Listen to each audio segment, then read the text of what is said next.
Perfect. All right.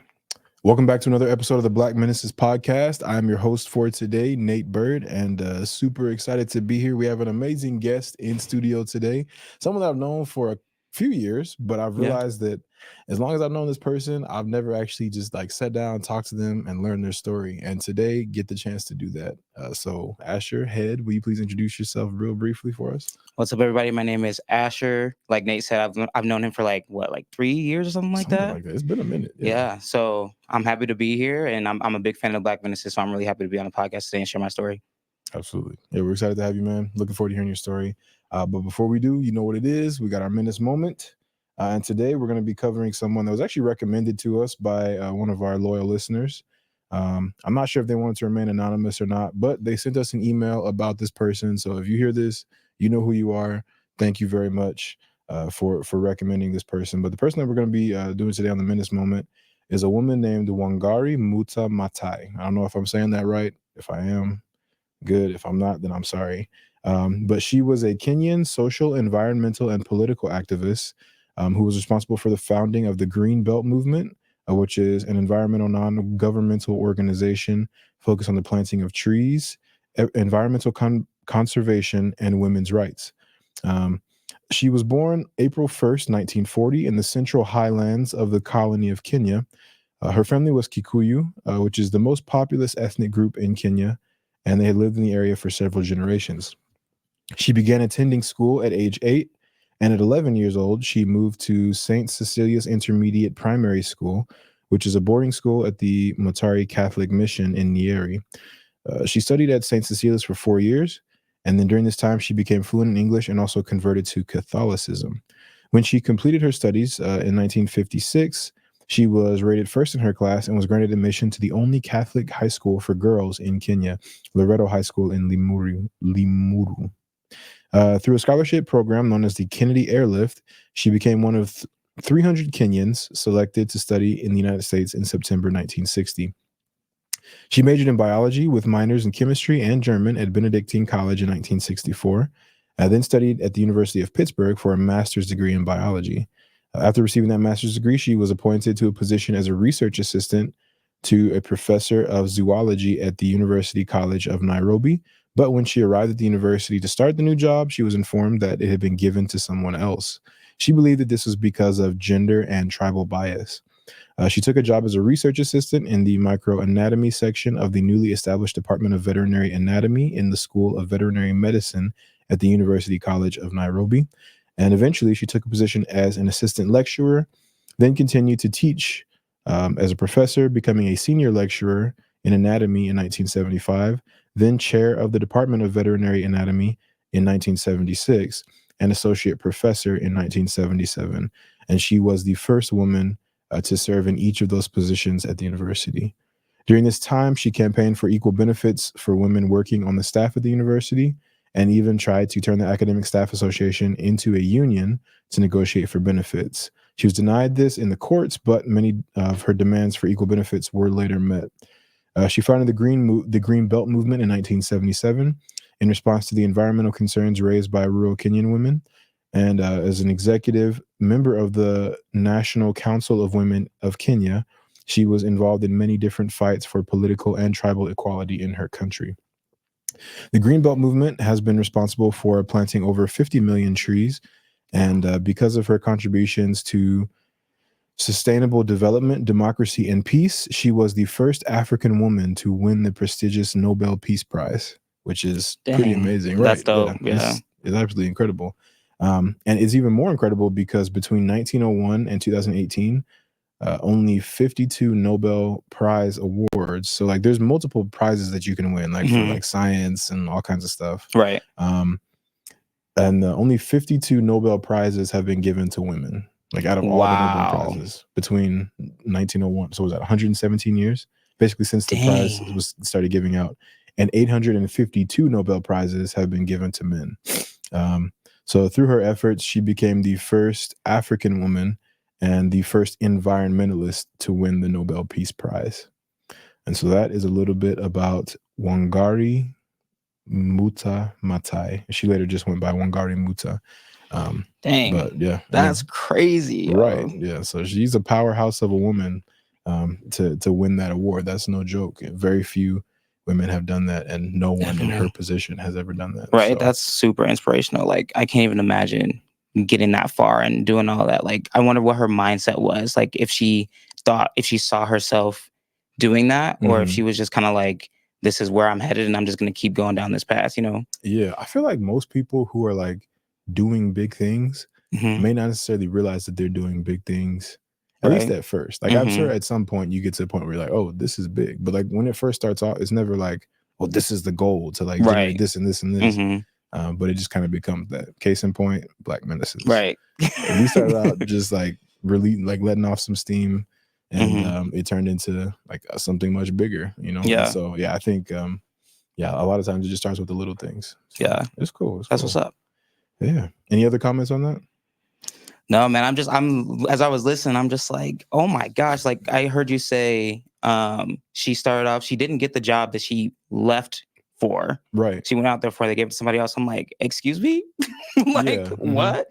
But then it sounded like, from what I remember, it sounded like she was getting promoted each year, like to a higher position. Like she went from a TA to like assistant professor. And I'm hmm like, just every year moving up and up and up. And I'm just like, that is incredible. Right. Like, Right. Right. And also to be the first woman in each of those positions. So she yeah, was like exactly. trailblazing the whole way. Yeah. Oh And my like gosh. there was a lot of stuff that I left out, like things that Mm, like her husband, like things that she dealt with her husband, and like him accusing her of all this stuff, and like saying really? he separated from her because he said that she was too hard to control. And like he couldn't control her, and she Whoa. was too strong-minded for a woman. That was literally like his quote. And he was like a member of the government. He was in parliament and all this stuff. And then when she divorced him, then he like accused her of all these things like adultery and all this stuff. And of Wow. course, all the courts ruled in his favor because he was a man, Man, she was a yep. woman. So a lot of other stuff happened. If you get the chance to go check out her story, please do. I'll actually, our loyal listener sent us the link, and so I'll post the link in the show notes. But her story is pretty incredible, and I left out a lot just for the sake of brevity. But I definitely recommend checking it out. Dang, dude, that's wild. Yeah, but incredible story. And that's a perfect intro into another incredible story that we have to hear today. Asher, just to kind of start off and like Mhm. get us the theme of what we're going to be talking about today. Do you just kind of want to describe your intersections for us? Yeah, so I am a black trans man. Sometimes I say I'm a black man of the trans experience just because I feel like saying I'm a trans man, I feel like people focus so much on the trans part Mm, and leave out like that I'm a dude, right? hmm And so but yeah, I'm a black trans man, I'm bisexual, and I live in Utah, which is which is an Man, interesting situation. yeah. Um but yeah, just to kind of give a little bit before you start asking questions, I've been in Utah for about 6 years now. I think it's been that long, which is way too long. No, that's very long. But Yeah, I agree. and I moved out here. So I'm from Illinois originally. I was born in Chicago. I was raised in the northwest suburbs of Chicago, so about an hour out. And that's where I grew up. And then I went to school. I went to college in Minnesota for like a semester or so. And then I ended up not being able to afford to continue to go. So I ended up actually getting kicked out after the first semester. Mm, And I was dating a girl from Utah at the time. And so she was like, hey, like, you should move out here. We can be closer together. And school's a lot cheaper, which it is a lot cheaper out here. hmm So then I ended up moving out here and I was living with her and her family initially. um, I did end up going to school out here. I actually ended up kind of getting into like sales and eventually started a business. Okay. But Okay. yeah, and so that's how I ended up in Utah. Like Man. a lot of people ask, like, why did you come here? And I'm like, well, I don't know. I don't know. And I didn't even know what like the culture was or anything about Mm, Utah before leaving. It was funny because when I told some of my classmates that I was coming out there, like the first time I met this girl that I was dating at the time, um, they were like, "Isn't that the school? Isn't that the place with like the big Mormon school?" And I was like, "What?" And I was like, they're like, yeah, there's like a school that just like, it's like just for Mormons basically. And I was like, what are you talking about? Mm, And so then that night I actually went and I talked to her and I was like, so like, what is this church? Like this, like Mormons, what's going on? And there was just a deep sigh from the other side of the phone. And I was like, interesting. oh no. I was like, what is happening right now? Like, what have I gotten myself Yeah, into type? literally. And I was just like, and because we were dating for I don't even know how long before, because I met her online and all this stuff. So we hadn't met in person. Mhm. And I knew very little about her family and stuff. So she ended up telling me like their family's a part of the church, but she's not. Like she was inactive at the time and all this stuff. And I was just like, okay, so what is this gonna look like with me coming out there, not knowing anything? Like I'm not religious. Yeah. I'm not conservative. Her family was super conservative too. And I was just like, this girl trying to kill me, bro. Like this is not gonna end Right, well. right, right. So yeah, we ended up meeting for the first time during Thanksgiving. It was like I think it was 2016, 2017 Okay, ish. throwback, throwback. Yeah, way long ago. And so we came out there. I met her family and everything, and like right out the gate, they were talking to me about the church, and I was just like, they were like, "Do you believe in God?" And I was like, "Yeah." Mm, And it was just such an interesting experience because I was like, that's what they focused on mostly. And I feel mhm. like it was because she was inactive and they hadn't heard very much about me, except for like that I was super into politics at the time because like Black Lives Matter was taking off and all the Yeah. stuff that was happening. And they knew that I was fairly liberal. And so going into it, they didn't know that I wasn't religious and all that stuff. Mhm, And so I was like, okay, and I'm also black. So how is this gonna fare? And they didn't know that I was trans either. mhm. So I was like, probably won't end up telling them that just Yeah, that's because a I'm lot not trying to to die. Yeah. that's a lot So to say on the first yeah, meeting, yeah. exactly. It was a lot going on. And like the family, like the main thing that they focused on was like the church. And like I remember her older brother said to me, he was like, just so you know, you have to be a member for at least a year before you can get married in the temple. And I was like, what? Slow your roll, Yeah, like, I was relax, like, calm down, yeah. homeboy, I'm just now finding out what the church even is. Like, I'm just Yeah. meeting y'all for the first time. I have no idea what the heck is going on right now. And so, yeah, that it was a very interesting experience from Mhm. the gate. And so, did you want me to keep going or?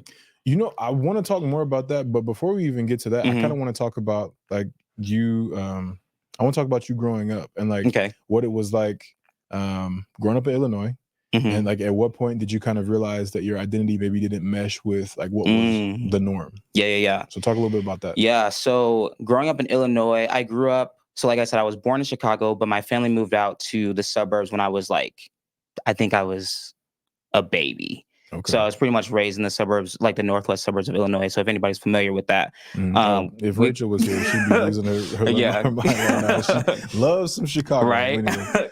But yeah, so growing up, we living in the suburbs, like I come from a black family. My dad's side on the family, they lived out there initially, and that's how we ended up going.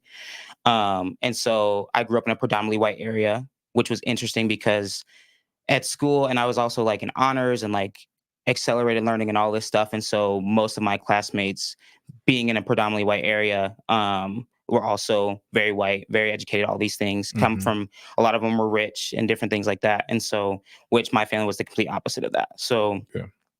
growing up, it was interesting because it was a rural area and people like I did experience a lot of racism, like casual racism just from kids. I remember in elementary school there was these two dudes they would always say stuff like stereotypes. Oh, do you like eating watermelon? Like they would like flip their lips out to make their lips bigger at me and all this Mm. stuff.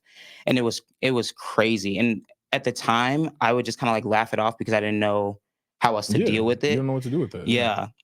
And so, but then it was even more interesting because I feel like now looking back, I realized that like I internalized a lot of that Mhm. because growing up, like coming home to my family where my dad was very adamant about teaching us about like black culture and just his experiences and all of that. Mhm. But then a lot of my interests didn't really match up with like I didn't really like hip hop growing up and things like that. Like I veered more towards alternative music because I wanted to fit in with the kids at school because that's where I was at most of my time. Yeah. I can definitely And relate to that. yeah, and so it was like like Paramore is one of my favorite bands, Panic at the Disco, stuff like that. And so my dad would be like, sometimes he would be like, "Oh, like you're white or whatever, like you like white shit and all that." And I'm like, Mm. okay, like Which is wild because black people invented rock and roll, first off. exactly, yeah. Secondly, I'm like Paramore Jimi slaps. Hendrix, like We claim right. Haley Williams. That yeah, we Exactly. claim her. We love Paramore, bro. Yeah. Like, so that was interesting because it felt like I couldn't get a break. It was like I was getting it from both ends. Like I go to school and people would be racist towards me, and then I come home and it was like I wasn't black enough almost. Mm. And so, but obviously looking back, I understand where a lot of that came from and different things like that. Absolutely. And then from a really young age, like talking about my trans identity, I realized, like, I always knew that I was a little bit different just because growing up, Mhm. I was very masculine, very tomboyish, like, or at least that's what they called it at the time. Now we know that it was just I was a dude. So, Makes sense. right. And so, like, I remember my mom would like pick out my clothes for me to wear, and she would always pick out dresses and all this stuff. And I was like, I don't want to wear a dress. Like, I don't want to do this. Mm. Um, and when I got old enough to dress myself, I would always like we go straight to the men's section at like Kohl's and like all these things. And how Um, did your parents feel about that? Like when your mom would try to put you in a dress, because mhm, like most moms, they want like a girly girl little mhm, daughter, right? yeah, So like, what was it like when you didn't want to wear a dress? How did your mom react to that? Or when y'all went shopping in the men's yeah, section, like how did your parents react to that? yeah. So the whole me resisting a dress thing or any type of like feminine, I hated pink for a long time. Mm. She was not. She didn't receive it well. She was like, Yeah. especially when I was young, because she was like, no, like this is what I picked out for you to wear, so you're gonna wear it. Like that's the end of it. And so, and I would reluctantly wear different things. It got to a point sometimes I would like cut up my clothes because I was like, Mm. if they're damaged, then I can't Then you wear don't have to them. You wear know them. what I mean? Okay. Yeah. And Yeah. so, but she eventually she would stop trying to get me to wear dresses and like she tried to transition me into skirts and then she did like skirts, which is like a skirt with the Hmm. shorts underneath. I And I was a remember little the bit more sport era. right, Yep. yeah, right. And so she did that, but I was just very resistant to all of that. And then when I got old enough to dress myself, my mom was like, she's like, oh, like she'll grow out of it, right? Mm. Like it's just a phase. Like yeah, she's a tomboy now. I like spending a lot of time with my brother, so she chalked it up to that. Like Mm. every chance I get, I would hang out with him, and he played basketball and everything. So I started playing basketball, all this stuff, and she was like, it'll blow over. Like it's not that big of a deal. But then as I kept continuing to get older, I was like, I kept going to the men's section. They willingly, like, they didn't have any problem with me shopping in the men's section or anything just because those were the clothes that I was comfortable with. And Hmm. she, at that point, she was like, I'd much rather you like wear clothes. Now you can make your own decisions to an Yeah. extent, at least in this era. Hmm. So you can do that and that's fine. Right. And I think for a long time she just figured it'll It's a yeah, phase. it's a Yeah. phase. Okay. It'll be done in a couple years or whatever. But still, I feel like that's more support than a lot of like more traditional black families could Yeah. expect. You know what I mean? Like, I'm Yeah. not saying that that's great, but like even the fact that like it Hmm. was kind of accepted a little bit, Yeah, for that's sure. that's pretty good. You know? Yeah, it was. And I will say my mom has always been like my biggest supporter for sure. Like Okay, she's always been love the that. one that's like she'll go to bat for me. Like she struggled with her own stuff, Hmm. but at the end of the day she was like I trust you and I trust the decisions that you can make for yourself and if you're ever going down the wrong path or whatever, like I know you'll come and talk to me because we did have a really close relationship. Mm. Um so yeah, like she's always been that for me, like my rock. And so it's not like growing up with her, I feel like even when I realized that I was trans, she had a hard time initially, but it wasn't like she didn't ever push back on me. Mm. She wasn't ever like, you're not, this isn't right. Like this isn't who you are. She actually, like when I told her, she was like, that makes a lot of sense. Okay. So I do want to ask before we get to that, Hmm. you mentioned a little bit about like some of the racism that you internalized, Mm. right? From, Hmm. people making faces at you, saying Yeah. stuff about watermelon and whatnot. To this day, I won't eat watermelon in front of white people. Bruh. Like I don't even realize it. That's the thing. Where Hmm. it's just like if I'm at a function, I usually don't get the watermelon if it's like a bunch of people I don't know. It's And that's crazy. like an internalized thing because it's not Hmm. something that I consciously do. I just don't be. But like when I'm at home, boy, I'll be smacking on Tearing that that, thing, right? tearing it up, bro, going crazy. But out in the in public, not so much. Hmm. Um, But so you talk about the internalized racism, right? And how, that can be something that happens. I definitely felt that same thing growing up. Like my Mhm. parents were very intentional about teaching us Black history. We had like a wall of Black heroes, right? But Oh, there was dang. also a level of internalized racism because of the things that I experienced being at church, and then also being Mm. at school surrounded by a bunch of white people because I grew up, in mostly suburban areas. Yeah. Um, but I wanted to ask, in addition to that internalized racism, did you experience any internalized homophobia before Mm. coming out, or like before kind of embracing your identity? Yeah, good question. I wouldn't say, well, yes, homophobia for sure, and even transphobia before Oh, I even had the language for it. yeah, Like yeah. both though, because I remember when I was little, there was an experience with my cousins. I don't remember what we were watching. I think it might have been Maury. Mhm, And I believe there was a trans woman on the show, and mhm, like my family was saying like, oh, like this dude's gay, like he's with a man, all this stuff.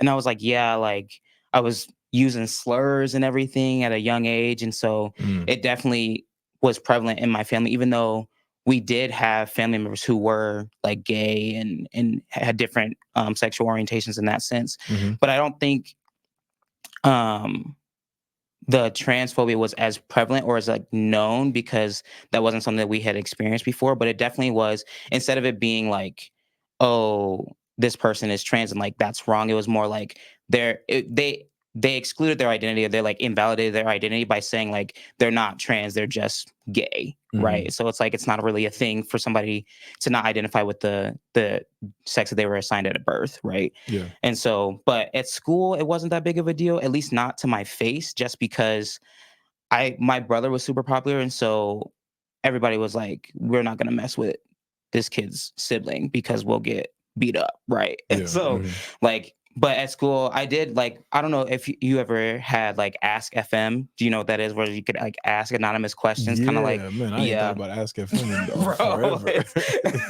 Man, I This hear. was like middle school, probably early high school. Mhm, I remember like I made an account or whatever and posted it somewhere, I don't know, Facebook maybe. And somebody asked me if I was lesbian.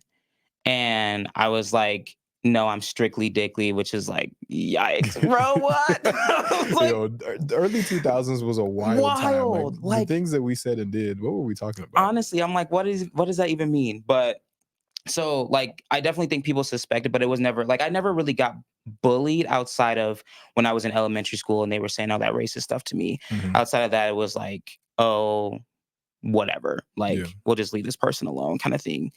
Um, but I do think that for me, just growing up in my family, there was, like I was saying, there was internalized homophobia just because for a period of time, like it just wasn't even accepted in Black culture to be gay. And I feel like even now we still Mhm. struggle with the LGBT community. And Oh, so absolutely. like growing up in my family and like having people just say certain things like, oh, like using slurs and different things like that, I thought, oh, it's not okay for people to like boys to like boys or girls to like girls. And so that was interesting because then I had like different cousins coming out and stuff like that. And so hearing them say some of that stuff and then later on identify as a member of the LGBT community, I was like, okay, so then what was that? You know, it's like Mhm. how does that affect you? And I feel like even still now with my bisexuality, I feel like sometimes I struggle with certain things just because of like my upbringing and like not so much the homophobia part, but probably more like patriarchy and like sexism Mm, even just mhm. being like with me being trans and like liking dudes or dating a guy. I feel like sometimes people might see that and be like, oh, you're not really trans, you're just a lesbian, or like you're not really a man if you like how can you be trans and Mhm. like dudes, right? And it's like, Yeah. Like, well, they're not mutually exclusive, like you yeah, can like trying be to put both. everything into a box, kind of like Yeah, everything has to have a label sort of exactly. mentality. Yeah, that's interesting. Yeah, and Mm. so that's a great question though. Yeah, Yeah. absolutely. And I may have mislabeled it by saying homophobia. Would queerphobia be a better term to just kind of like encompass everything, Yeah, in a sense, but I think or I just like being more specific. So like okay? there's like homophobia and then there's transphobia, Okay, right? gotcha, Which gotcha. yeah. Yeah, so specifically, I guess in that question, I was referring specifically to transphobia, but I Okay. kind of put it under the umbrella of homophobia. Got you. Okay, but Got you. I appreciate that answer for Yeah, sure. absolutely. And I think it would be very interesting to just really like break down and study the psychology behind like the Black community's relationship Mm, with like with homophobia, with queerphobia, with transphobia, and just with the LGBTQIA plus community in general. Yeah.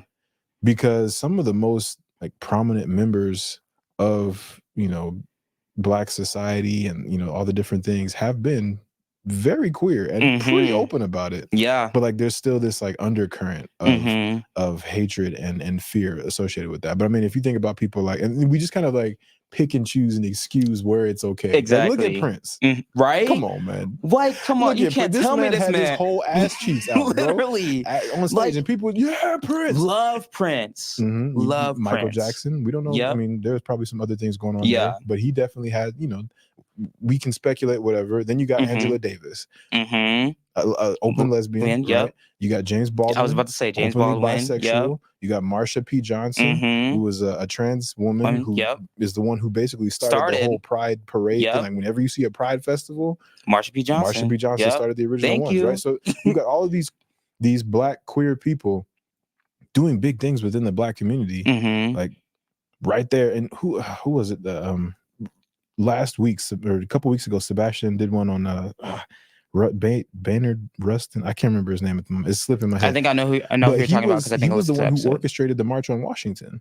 Oh and yeah, he was a gay he Black worked man. very closely with MLK. Yeah, I remember him saying that. All of these different things where it's like Black queer people have always been a part of the movement, but for whatever reason, the Black community as a whole just has trouble accepting that. Yeah, queer people. And so I think that would be something very interesting to study. But it would be. And even somebody, Polly Murray was a prominent Black trans man who later on in their life realized that they were trans and doing different things, but they helped write like the legislature for when Thurgood Marshall was arguing for the Brown versus the Board of Education. Really? Polly Martin? Polly Murray. Yeah. Polly Murray. Yeah. Polly Murray. Okay. I've never heard of Polly Murray. Crazy that's a Menace stuff. moment in the making. Let me make a note right now. Do it. It's worth it. Wow. They did a whole documentary on them, and I was like, this is incredible because I feel like you said, the Black community has a hard time accepting people from the LGBT community. And I feel like, honestly, people talk about Black culture a lot and how we set the trends and everything. And I'm like, honestly, I feel like it starts even before then. Maybe not before, but like Black queer culture kind of sets the trends even more so. Like Beyonce just did a whole tour honoring queer people, bro. Yep. Like the house music, all these things come from Black queer culture. And so it's like, dang, bro, when y'all gonna give us our flowers?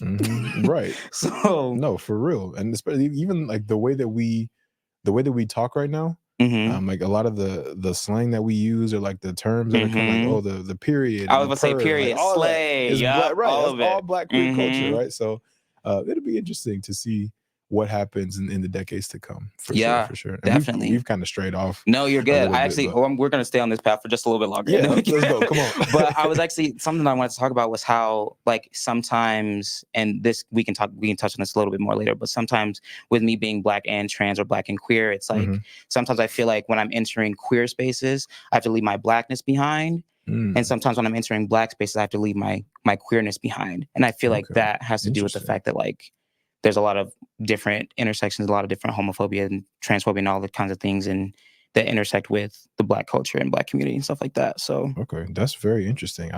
Because I've heard of people saying like maybe biracial people talking about their identity, saying, "Oh, I'm not Black enough for my Black family or my Black friends. I'm not white enough for my white family or my white friends." But I've never heard anything similar through the lens of being queer. So that's something that's very interesting to me. You want to kind of just like elaborate a little bit more on that?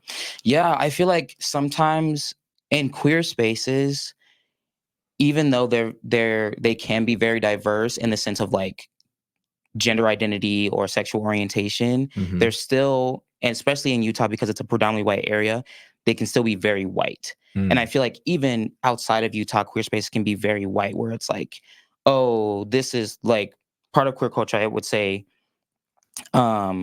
is, I don't even know how to describe it, but it's just like you enter into certain spaces and you can tell, like for me as a Black person, because I do have like another set of culture that I adhere to, which is Black culture. You enter into these queer spaces and it's like, oh, like y'all aren't talking about the type of music that I listen to. You're not talking about the type of movies that I like, or even just like different interests that I have. It's very different from what they're talking about. And I feel like I have to abide by what they're talking about. Like I like anime, but I'm not super big into it. and that's a huge part of Black culture too, but it's just something that Mhm. I'm not, super versed in. Yeah. Or even like sometimes musical theater can even be a huge thing in the queer community. And Mm. I feel like sometimes the plays and stuff that they're interested in are more geared towards white people than it is like Black people. And That makes so sense. it's an interesting thing when you are part of multiple different communities, and comes with intersectionality, but like, and you feel like you don't belong to either one, Mm. right? Which is Mhm. kind of touches on how like biracial people feel like they're not enough in either section. But it definitely can be difficult when it's like things like in circle. I've gone to like the friendship circles there, and I'm just like, okay, I'm the only Black person. I'm like, Yeah. all right. And they even have like a BIPOC circle that they do, but when I went to it, there was like me and one other person. I was still the only Black person. Mm. And so something that I would really love to see happen, is something that I'm trying to create myself, is a space for Black trans people specifically, but Black queer people in its entirety, just because I feel like I know we're out here, but I feel like we're so spaced out because we're maybe searching for a space that's just for us, Mm. if That that makes makes sense. sense. Does that Yeah. kind of answer your question a little bit? Yeah, that does. Okay, That dope. makes a lot of sense. That makes a lot of sense. Um, so kind of if we can kind of steer back Yeah, to, yeah, like the main yeah. conversation, I wanted to ask you a little bit more about your coming out experience. Like, when Hmm. did that take place? Was it in high school? Was it after high school?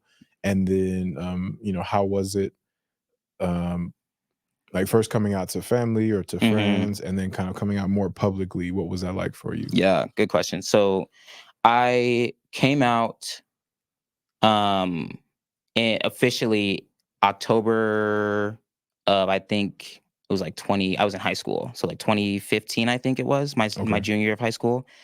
Um So you would have been what, like 16, 17? 15. I was 15. Okay. 15. Yeah. So I guess going into my junior year. It was before my junior year. Okay.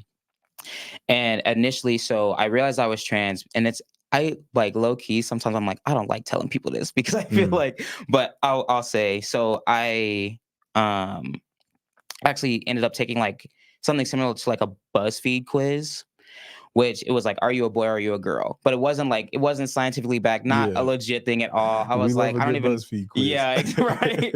And so I was like, why do they even have this? Anyway, when I was answering the questions, like it was very blatant, like, do you like what are your interests? And it was like basketball, um, Barbies, I don't know, just like very stereotypical things. Mhm. And the way that I answered the questions, I answered in a way where I knew at the end of the test I would get girl, but I didn't answer in the way that I would have answered if I was answering honestly, if that Mm. makes sense. And so Interesting. I was like, so after I took the test, I was like, why did I do that? Right. I'm like, why did I intentionally choose answers that would give me girl when I know that that's like not how I would have answered honestly? And just kind of started diving deeper into it. And I was like, there are all these things that I do that like I'm like, I don't like doing certain things. Like I didn't like playing with Barbies when I grew up. I didn't like dressing like girl. I don't like when people see me as a girl because I don't really feel like that on the inside. And I Mhm. was actually talking to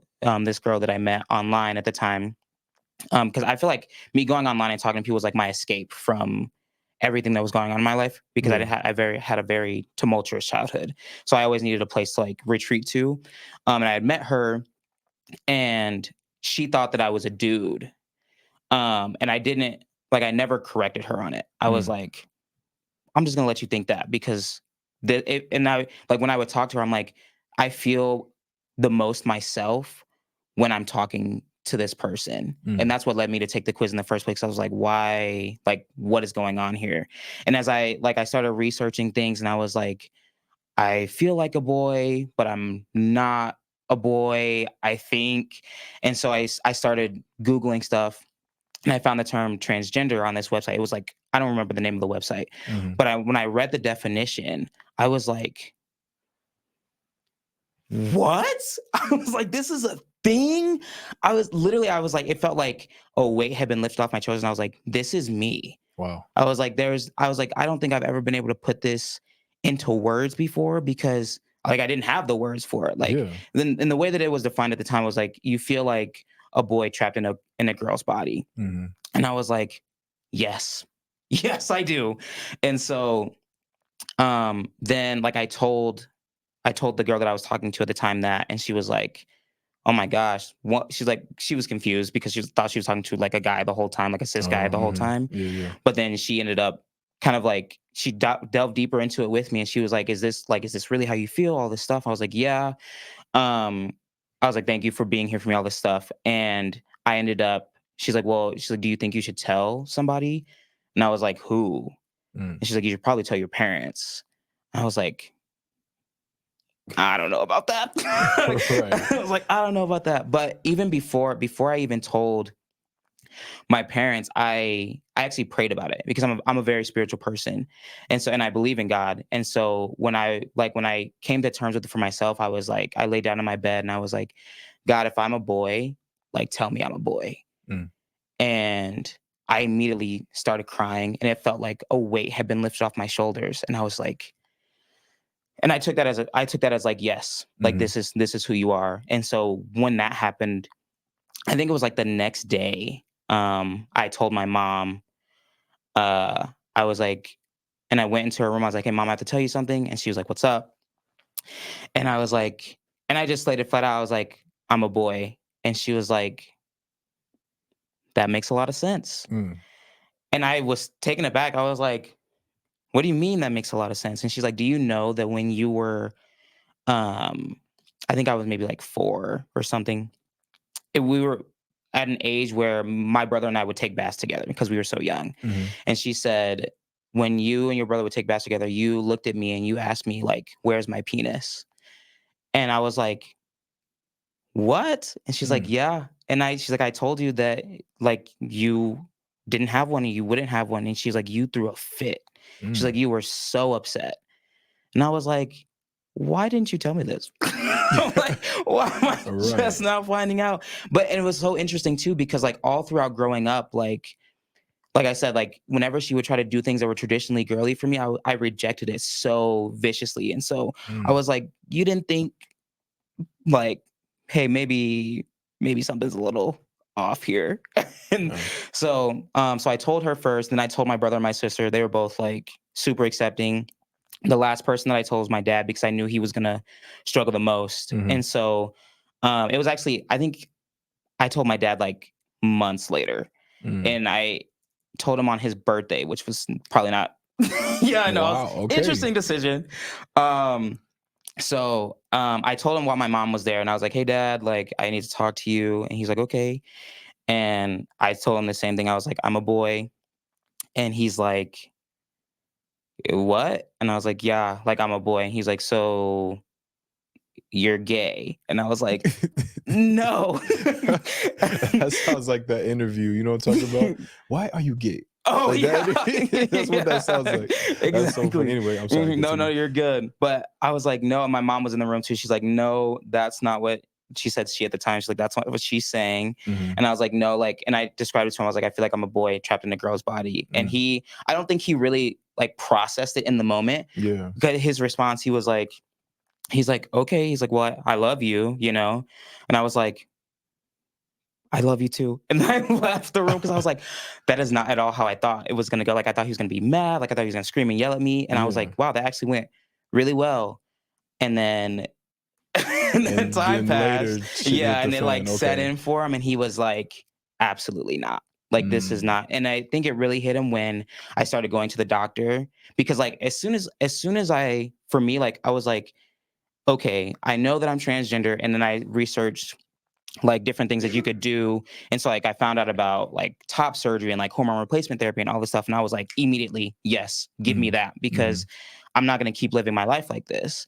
Like this is the reason why I've been so miserable growing up. Like I've needed outside of various different things. It's like when I don't feel at home in my body and I'm like retreating from the world, it's this is why. Like I don't feel like I can be myself anywhere I go. And Mm. like I'm always searching for like, why am I so different? Right. And so immediately I was like, yep, take me to therapy, whatever I gotta do, change my name, like whatever I gotta do, let's get it done because I don't want to be miserable anymore. And my mom was way quicker to like hop on the train with me. My dad was a little bit slower. Mhm. Um, and it was when I started going to therapy to start taking hormones, is when Mhm. my dad was like, And it was crazy because when I started going to the doctor, excuse me, they said I was 15 at the time, yeah. And they were like, because you're a minor, we need both parents to sign off on this. Mm. And I was like, fuck. Yeah. Because I knew I was like, there's nothing in this. I was like, I'm gonna have to wait till I'm 18, I guess. Like, I don't know what I'm gonna Mm. do. And so, but I did like, I was like, okay, like my mom was like, I'll talk to your dad and all this stuff. And I was like, okay. So she had the conversation with him. He was still like, no. He's like, what do you mean you're a boy? He told his side of the family and they weren't super accepting initially. Like my auntie was like, she just needs to accept the fact that she's gay. I'm like, if I was gay, if I was a lesbian, I would have no problem telling you that I liked girls. Mhm. I'm like, you really think that I would come to you and tell you that I'm a man Right. before I Yeah. tell you that I like women? It's Like, just it's a hard thing to wrap one's mind around. Like yeah. I don't even think I knew the term trans until maybe like the last 5 or 6 years is when I finally Yeah. learned it. And I had met someone who was trans before, Hmm. but I didn't understand what that meant. Right. And so Yeah. yeah, I think it's probably just a very difficult thing for people to wrap their heads around if they've Yeah. never like learned what that means. You know what I Hmm. mean? So yeah, Absolutely. for your family to be like, no, no, you just a lesbian. Like Right. I feel like that's very much like them trying to make sense Sense of of it. everything. Yeah, Hmm. yeah. Absolutely. And I was just like, that's so interesting to me that y'all are, I'm like, okay. But so it ended up being a thing where I talked to him about it, and he initially he's like he gave me all the things that like people from Christian families or whatever hears, like if God wanted you to be a boy, you'd be a boy. And I Mhm. was like, God made me a boy. That's why I'm telling you I'm one. Right. So joke's on you, Can't buddy. argue with that, right? Right. Yeah. And so God doesn't make mistakes, all the things. And I was like, I never said that it was a mistake. Like he Mhm. made me this way and I'm this way. And like that's who I am. There's nothing wrong with that. But it got down to a point where I think my 16th birthday, I don't remember if he like sat me down or if I sat him down, but we ended up having a conversation and he was like, so he's like, you want me to sign these papers? I was like, yes. Like I was like, I don't want you to. I need you to. I was like, this is my life. Mhm. I put it to him in a way I was like, imagine if you needed open heart surgery and you were waiting for a donor and the only thing that you needed to get your new heart was for somebody to sign a piece of paper Mm. and they were telling you that they wouldn't do it. How would you feel? And he was like, I didn't realize that it was life or death for you. Mm. And I was like, yeah, dude.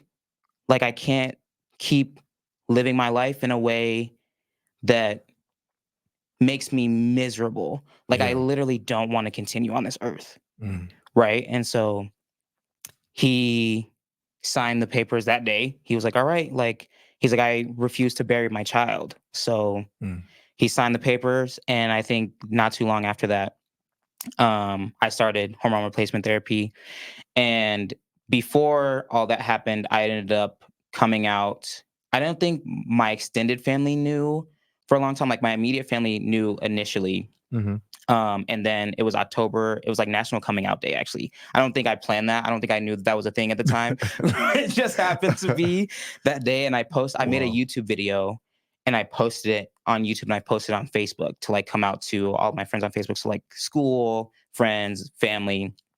And I didn't tell my parents that I was doing that. So they weren't Mm. happy that I posted the video on YouTube and they talked to me about it after and they were like, you should have told us that you're going to do this. So that way, if you did receive like any like negative comments or anything like that, like we could have been there for you. Mm. I didn't get any negative comments when I came out on Facebook. That's Like my good. friends, I like surprisingly had a very supportive upbringing when I came out as trans. Like I wasn't bullied for it or anything like that. I think the hardest thing for me to deal with was like my own family. Mm. Honestly, you really be your own, you know?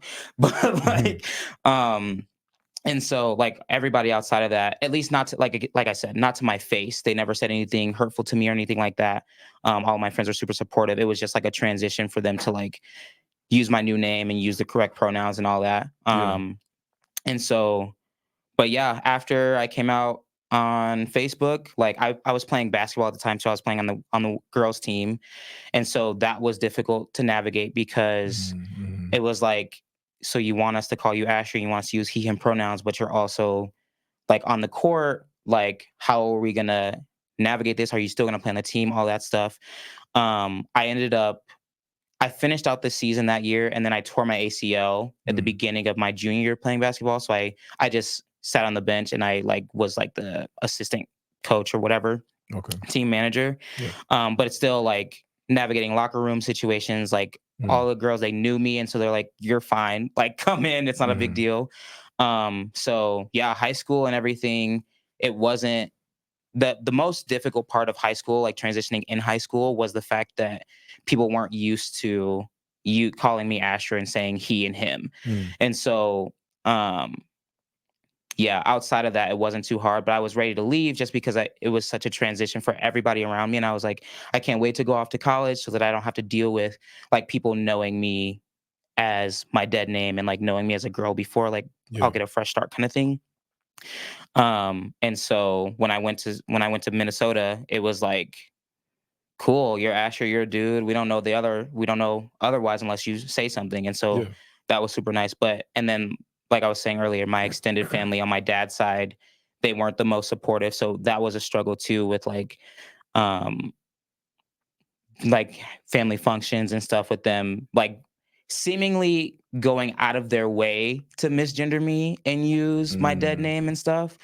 And so it got to a point where I was like, when we got invited to stuff, I was like, I'm not going. And excuse me, my mom had told me at one point, like they went to the function and she was like, I had to tell them, like, if you're not gonna honor my son and you're not gonna call him by his name and use the right pronouns, we're not gonna keep coming. wow. Because at the end of the day, this is my kid and y'all aren't gonna treat him like that. Yo, good for your And so mom. I Yeah. bro, ride or die. I love that woman. Yeah. Absolutely. Good for her. So yeah. And like they've come around now, thank Mhm. God. But it's also kind of sad I because it kind of took them a little bit longer, which I was fine with. I was like, I'll give y'all some grace. Like I understand this is a transition, Yeah. but at the time where it was like most pivotal for me, it felt like they weren't willing to hop on the train with me. It seemed like they Mhm. were very adamantly against it, and I was like, I can't have people like that around me. Yeah, absolutely So not. yeah. And so, and even my dad's come around. He's also a very avid supporter of me as well. And so he was like, he had multiple sit downs I with his love that. brothers and sisters and was like, "Yo, Mhm. y'all got to get it together." So Yeah, I love and that. yeah. So yeah. I mean, it's been difficult just because I live in Utah and I don't go back home very often for them to like kind of keep up. But I know that they're trying and I appreciate that from them. So Mhm. I love yeah. that. Yeah. So I would ask, what would you say to, just kind of hearing your experience? Like this is something that's always been a part of you, right? You've Hmm. always been a boy. You've always Right. been a man, right? Hmm. So what would you say to people who think that it's like, oh, it's something that you catch, or like it's a Mm. mindset, or like, oh, Hmm. you're gonna catch the gay, right? From reading a book, Yeah. right? So what would you Right. say to people, having lived your experience, having Hmm. shared your experience, what would you say to people with that mentality? I would say that it's not a disease, it's not a sickness. It's something that people are born with, whether they like it or not. And nothing's going to make your child gay or trans. Mm, And you're not doing anything except for harming them by keeping those resources from them. Like banning books, getting exposure. Oh my gosh. Like that's so huge. I feel like having representation of like trans people and different things um it was key to my transition almost because it was seeing like trans characters in Degrassi and different things like that where I was like, okay, like I'm not crazy. mm. Like I know this is an actual thing. And if it was something that you could catch, then you would be trans right now, just from sitting across from me. You know Yeah. what I mean? Like we've Mhm. known each other for 3 years. Like Nate, you know what I mean? Right. So right, it's like it's not a disease. I think it's people. I don't know why. Well, I do know why people think it's so terrible and they like demonize us and all this stuff. Mhm. But it's like you're causing more harm than good by sheltering people from information that they need to live their lives. Like if you don't get the care that you need, if you don't have exposure to who you are, a part of your identity, you end up internalizing that and you end up in a much worse state than you would be if you had supportive parents, supportive people around you. Mm, And it's like, to me, it's almost funny because I'm like, if somebody is gay or trans or part of the LGBT community, you keeping that information from them is not going to stop them from being gay or trans. Like, Mhm. they're still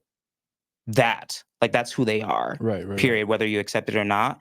And so you're better off teaching them about it, learning about it for yourself, and being open to the possibility that you could have a child that is gay or you could have a child that is trans, because at the end of the day, like I said, keeping that information from them not being exposed to that, I feel like, is what causes harm to the community. Like, Mhm. I feel like I'm not when I like growing up, me struggling to accept I was trans for like the day or two that I struggled with it, Mhm. or even like growing up when after I came out and having issues with my family, it's like I didn't have an issue being trans. Like, I wasn't sad that I was trans. I was sad that the people around me didn't believe me or like didn't understand or weren't willing to accept me for me.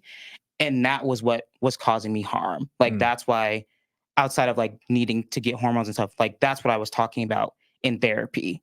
You know what I mean? And Yeah. so it wasn't like, oh, I'm trans and I want to change this about myself. And I'm great because there are people who go to therapy for that and that talk about it because of what they're hearing around them. And Mhm. so it's not something that you can catch. Like, I don't know who I caught it from. You know what I mean? Right. And let's be honest, if y'all was really worried about catching the gay, they'd be a lot more concerned about wearing masks. Oh my God. Are you kidding me? For Right. real. Because y'all, Honestly, these come on. anti-vaxxers would not exist. Right. Like, so There was a yeah, gay vaccine, they'd snap it up literally, like right away. Give expeditiously, me right? that. No, for real. Also, yeah. Okay. Interesting, interesting. Um, I wanna make sure that we cover a couple other things because I want Yeah. people to understand that like your trans experience is not the only thing that defines you. So we gonna get into Mm, some other stuff too.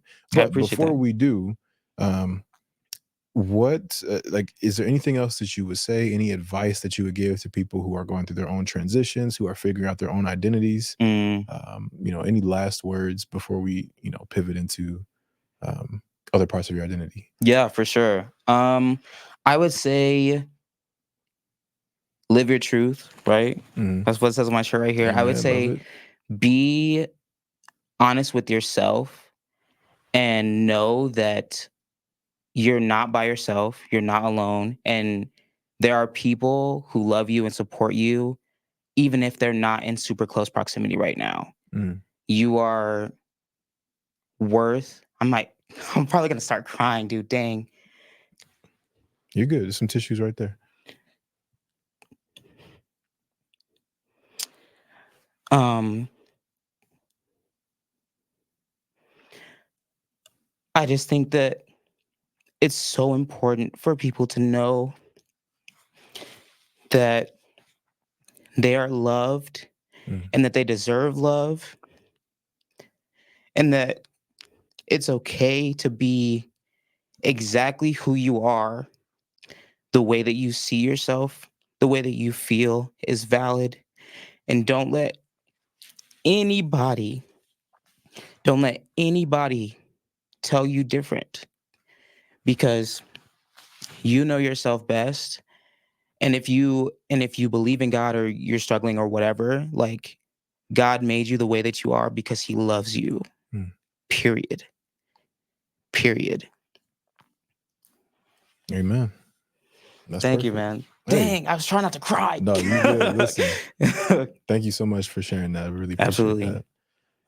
That's powerful. And I know the people that listen are going to, need to hear that and want to hear that. So thank you for sharing. And it's Absolutely. especially powerful because it's coming from a black man. And that's an Mm, experience that we don't get to hear too often. So thank you yeah. so much for sharing that. Absolutely, man. Thank you for Um, having me and asking that question too. oh yeah, of Yeah. course, of course.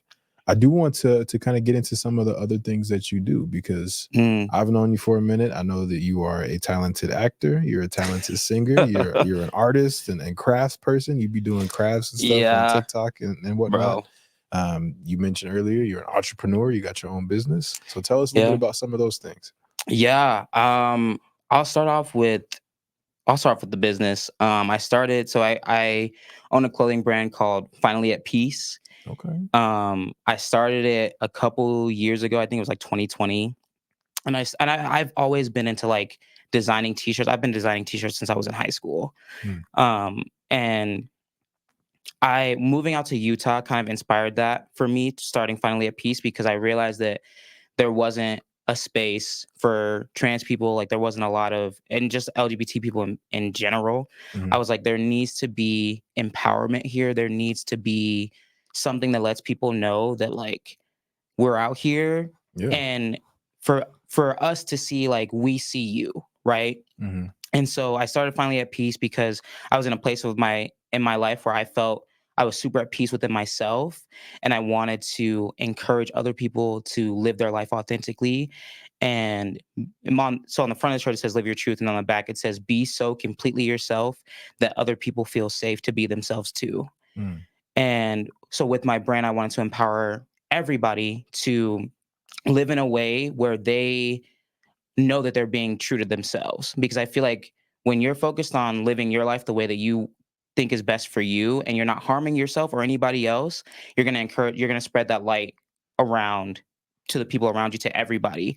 And other people are going to feel safe when they're with you, and like that's what we want. Like I wanted to create a community with this brand. And I also, growing from just like t-shirts, I actually wanted to get like a facility to start a community group where people can come and meet and like get resources if they were looking for food, or if they wanted just to be around other people who are like them or feel supported or they needed help in any way.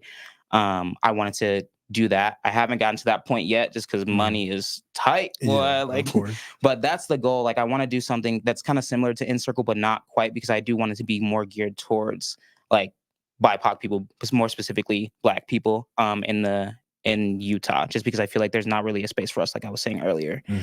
So that's why I started finally at peace, and it's been a couple years. It's been a slow, steady growth, but I'm excited because I've gotten a lot of ideas, and I've met a bunch of different people who believe in the mission and who are willing to help out too.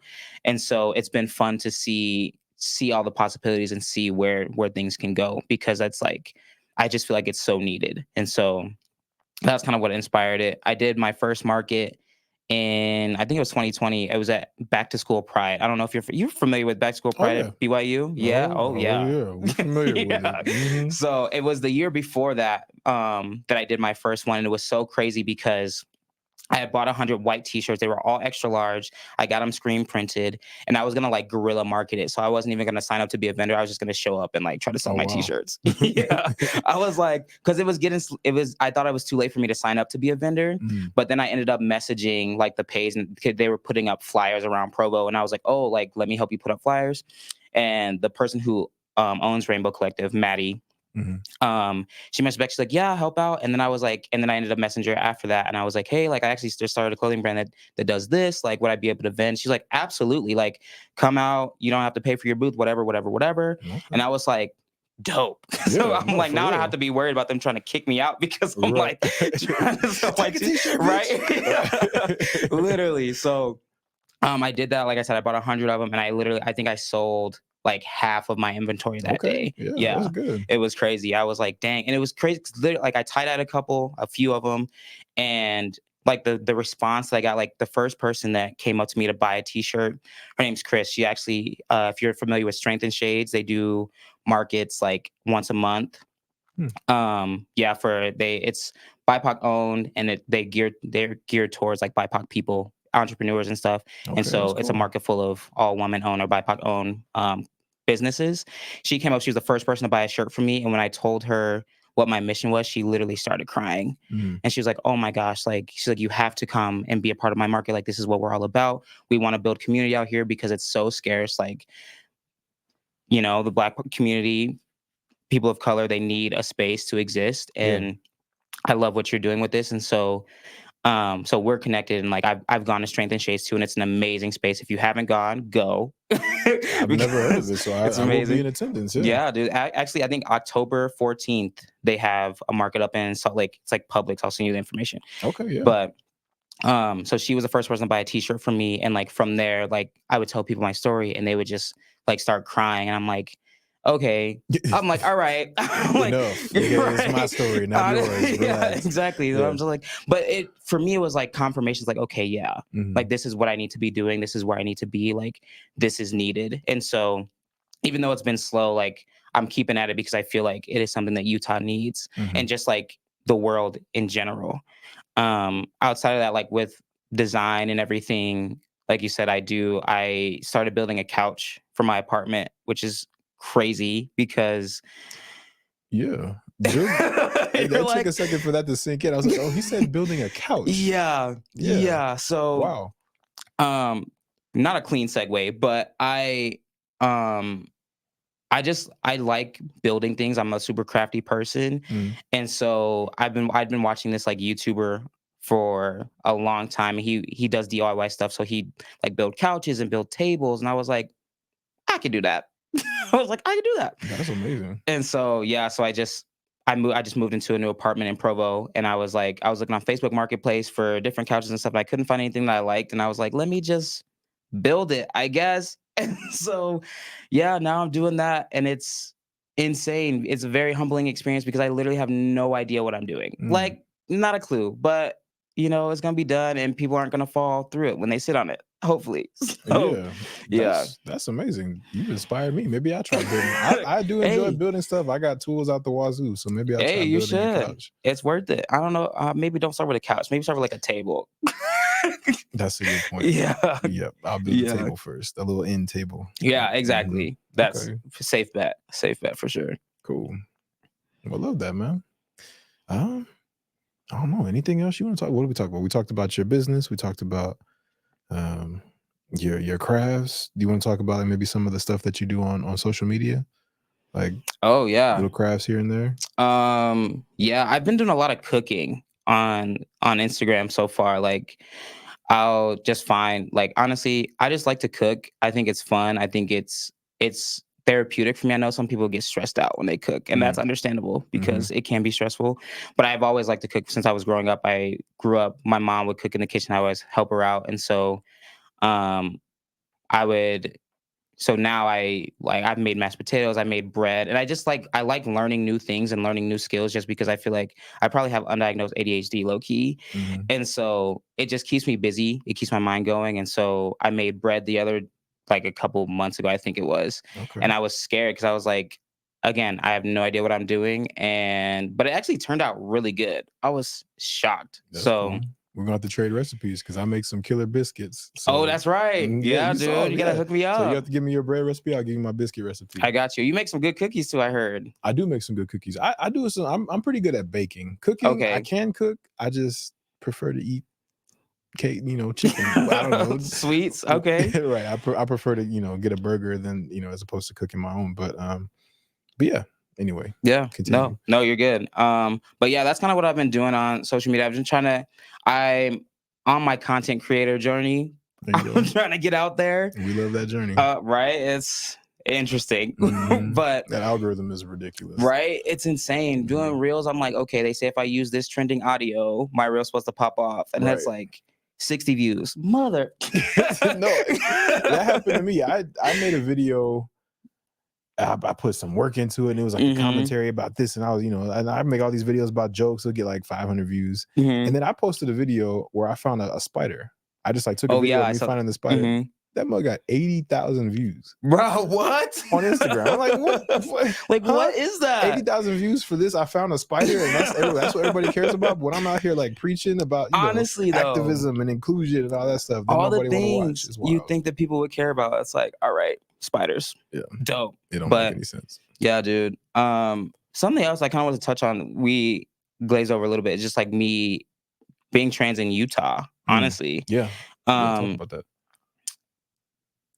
so when I moved out here and I was living with homegirl and her parents. Oh yeah, I feel like this is kind of intense, but Mm, mm, um I moved out here and I was living with them and they didn't know that I was trans. And then they um they found out because they wanted to me and her, we were planning on moving out together. So the whole plan before I moved out here, she's like, we can move out here, mhm. live here for 3 months, and then we'll find an apartment together. And I was like, okay, bet.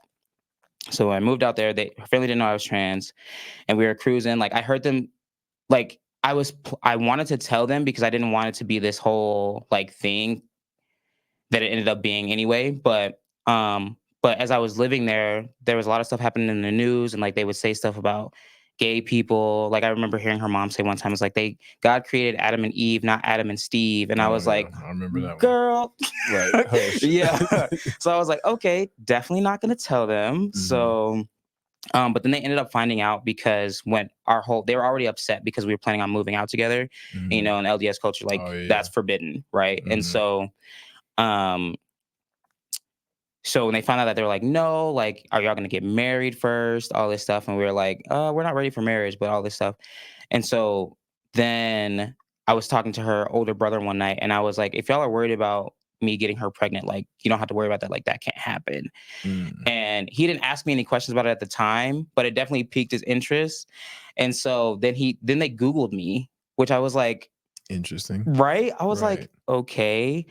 And they ended up finding my YouTube videos because I was posting YouTube videos at the time about my Oh, okay. transition. And so they Yeah. found out that I was trans through that. And I was at work. She calls me and she's crying. And I'm like, what is going on? She was like, they know. And I was like, oh, snap, bro. Mm. So I was working up in Orem at the time and they lived in Lehigh. And so uh, she comes to pick me up from work and I called my family because I knew I was going, like, that was where I was living at the time. So I was like, oh, I'm going to have to go home to these people. And so I called my parents and I was like, hey, like, so and so's family knows. And I don't know how it's gonna go. Like, just be on standby, this, that, and the other. And they're like, okay, like if you need anything, let us know. Mhm. So we go home.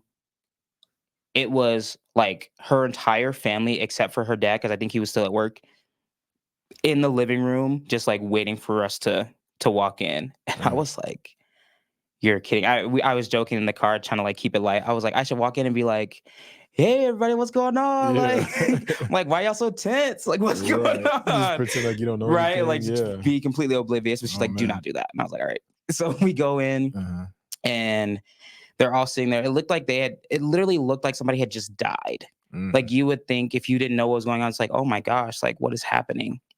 And so I walk in and they sit down, they talk, and they were like, I think the first thing that came out of one of her siblings' mouths was like, "Why did you lie to us?" And I was like, "Lie to you?" Strong language. Yeah, I was Right. like, "Huh?" Um, I was like, "What do you mean?" They're like, "Well, like you didn't tell us that you were transgender or whatever." And I was like, right. I was like, I understand that. I was like, but I'm a guy. Like I'm still a guy. I didn't lie to Right. Yeah. you. Like Yeah. who you see is who I am. Mhm. You and her mom was like, yeah, well, she's like, but I have a right to know who's in my house. Like, and I was like, you do know who's in your house. I was like, my name is this. Like, I'm from here. This is my Right. family. Nothing Like, has changed. I was like, I'm the same person that you knew before you knew that. So I don't understand what the big deal is. And they kept calling me a liar and that I was deceitful. And like they were like, you should have told us. And when they were talking to her, they said her mom was like, she's like, so does this mean that you're a lesbian? And she was like, does he look like a woman to you? Like, what are you talking about?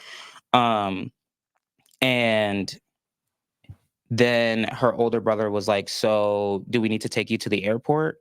And I was like, what are you talking about? They're like, well, you can't stay here. Like, so are you gonna get a flight back to Chicago? Or I was like, no. I'm like, are you gonna pay for my flight back home?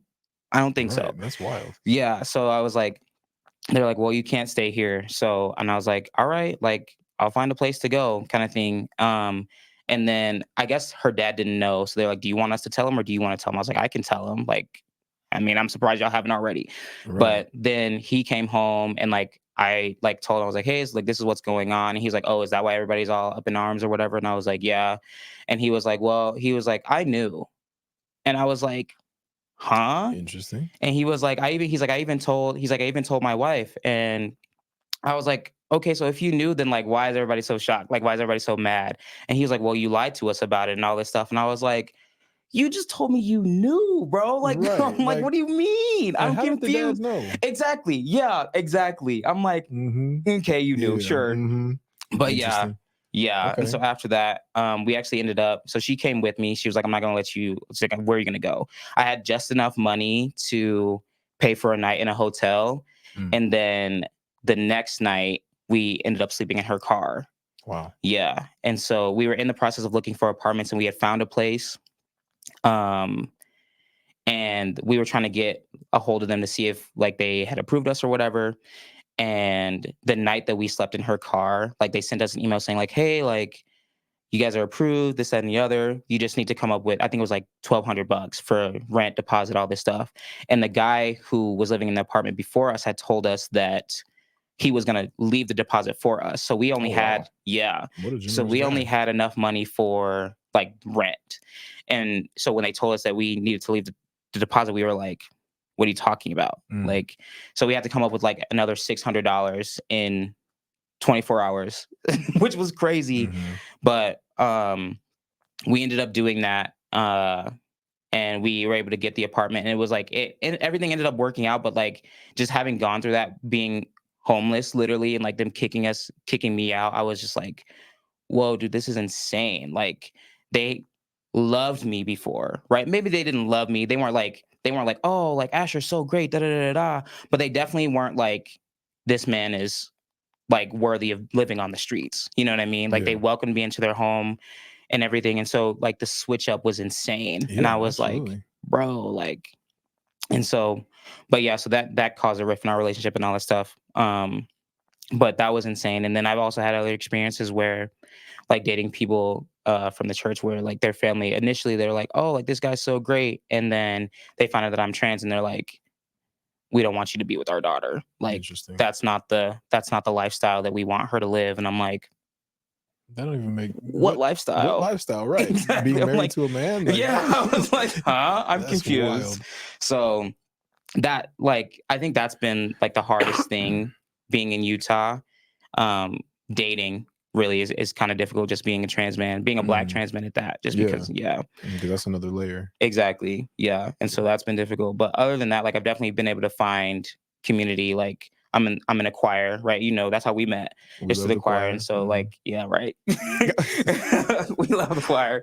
Oh man. And so it's been good. Like I've been able to meet a lot of dope people like you know, Kimberly, who was on the podcast too, Mhm. like all these people who've been super supportive and like helped me build my confidence and like to pursue things like acting, like me being in the heights. That was freaking crazy because I'd never done. Which you killed, by the way. I Thank went and you. saw that, and you did your thing. Thank Mhm. you. It was super fun. And like I'm gonna audition for more stuff. And so like just like I was saying earlier, like having a supportive group of people and having people in your corner is always going to be more beneficial than not. And I feel like more people need to realize that being trans isn't it's like I'm still a human being at the end of the day. We're Mhm. still human beings. We still are worthy and deserving of love. And knowing about honestly, I feel like people should see knowing about somebody's transness as a privilege. Like no, you don't have to like Yeah. praise me, but it's like if I tell you that I'm trans, it's because I feel safe around you, right? Mhm. If I like sit you down and disclose that information, it's because I feel safe around you. Because it's like that's not one. I don't think it's necessarily necessary to disclose all the time. But I also think that a lot of people don't disclose because it's not safe for us to. And so being around supportive people and living my life and being able to live my life authentically and like be who I am Mhm. without fear of judgment has been key to how I'm able to pursue the things that I've been able to pursue, like building my business and Mhm. auditioning for things and singing in front of hundreds of people, you know, in the choir and stuff like that. So I love that. thanks, man. Thank you. Thank you so much for just sharing this story. It's been very eye opening to me. Just be able to learn a lot and learn about your experience and hear about what it's like to. What did you say? A black man of the trans experience? Is that Yeah. right? Yeah. Just I love that. So Thanks, bro. thank you, Asher, for coming on the podcast for sharing your story. Is there anything else that you wanted to share before we jump into recommendations? Um, no, that's it. Okay, perfect. Well, in that case, we're gonna do recommendations. Dope. I'll start with mine, and it kind of goes off of what I recommended a couple weeks ago, which is, or I guess last week. Last week I think I had recommended a book called "All the Sinners Bleed" by S.A. Oh Cosby. yeah. Mm-hmm. I listened to another book by S.A. Cosby, and Oh S.A. snap. Cosby is now my favorite author Okay. because my goodness, this other book was called Razor Blade Tears, and Oh boy, my that goodness. book was so good. I've actually this is kind of a like it's kind of a whole thing. I've recently um just started listening to African American fiction, Okay.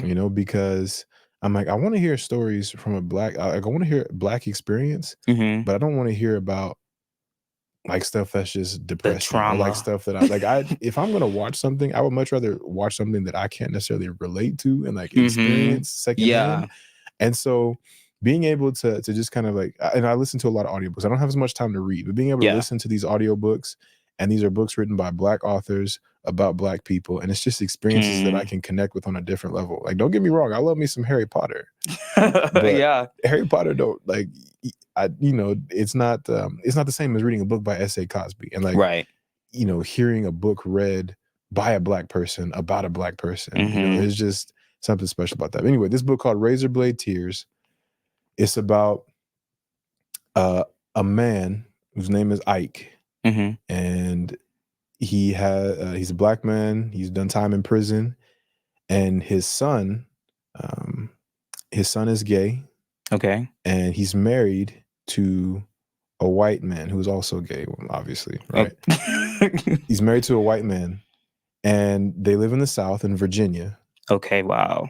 And the book opens up where he is at his son's funeral, and his son and his husband have been murdered because they were gay. Right, and I can give all this away because it's not even the That's why best I'm part of the like, you story. said it Right. opens with that. Like, This is how it opens, right? oh It my opens goodness. like a movie. But anyway, it Uh-huh. opens with him at this funeral Yeah. that where his son and his husband were murdered because they were gay, Uh-huh. and him having to come to terms with the fact that he never accepted him as being gay while he was alive. Wow.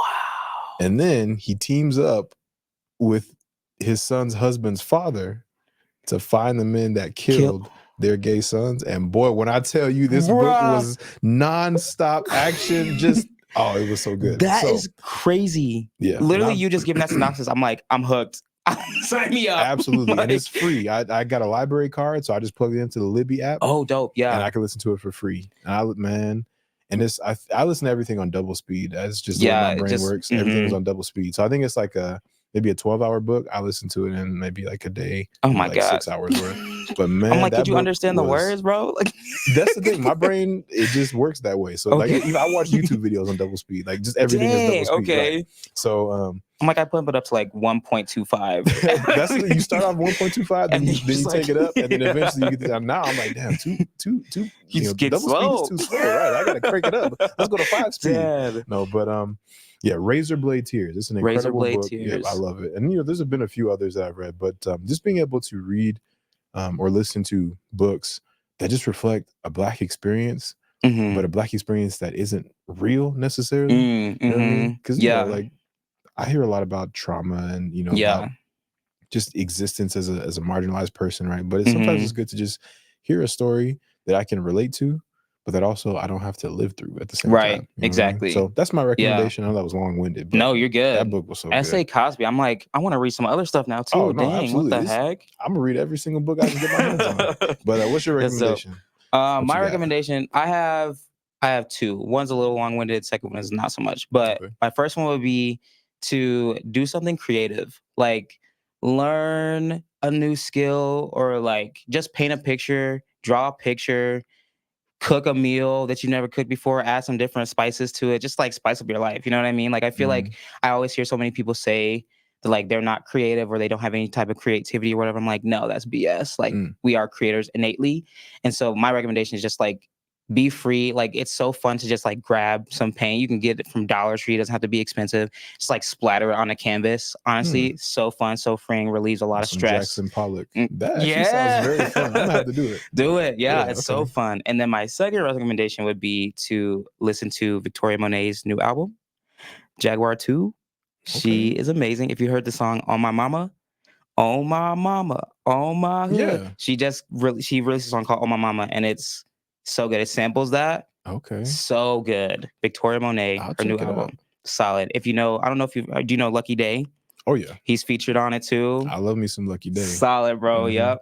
Yeah. So listen to that album as well. Okay. I'll check it out.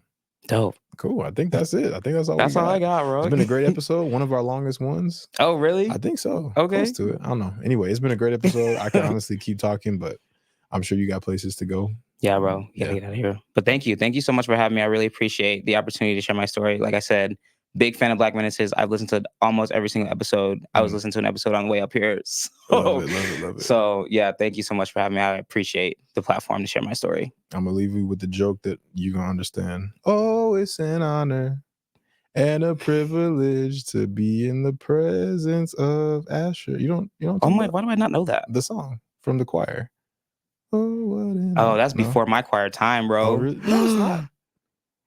It definitely is. No, you just made me sing on the air, and you don't even understand the joke. They don't. Do they know you can sing, Nate? You know, they don't know. Oh, they don't know. Maybe one of these days I'll have to sing. You have to get on here and sing a song, serenade them, bro. Maybe I will. Share your talents. Well, with that, we're gonna let y'all go because we're just talking at this point. We love y'all. Oh wait, hold on. I'm sorry. One last thing. We got to close out with the closing comments. I almost forgot because I'm so busy having a good time. I forgot this was a podcast. So if you have any stories that you want us to share or people that you want us to interview, please email us at blackmenacespodcast@gmail.com. You can also follow us on all platforms at Black Menaces on Twitter, Instagram, and TikTok. And then we're The Black Menaces on YouTube. Please subscribe to our channel. Check out our videos. We've also released some Black Menaces University videos where we do like an educational series about different things. We've talked about why Black people go to BYU. We talked about how to be an ally. Pretty soon we're going to do one on should Black people go to BYU. That one will be fun, especially following recent events. BYU stalker, you know who you are. And if you want to support us, please feel free to Venmo us at The Black Menaces on Venmo. You can also donate to us at theblackmenaces.org/donate. And then our merch store, we're actually going to be releasing some new merch soon, as soon as I can figure out how to operate the website. But theblackmenaces.org/store, we got some cool stuff in there. We got the OG t-shirt and some mugs, backpacks, things like that. So, buy some things for Christmas, do your thing. But with that, we love y'all. We appreciate y'all. Thank you for listening, and we'll catch y'all next week.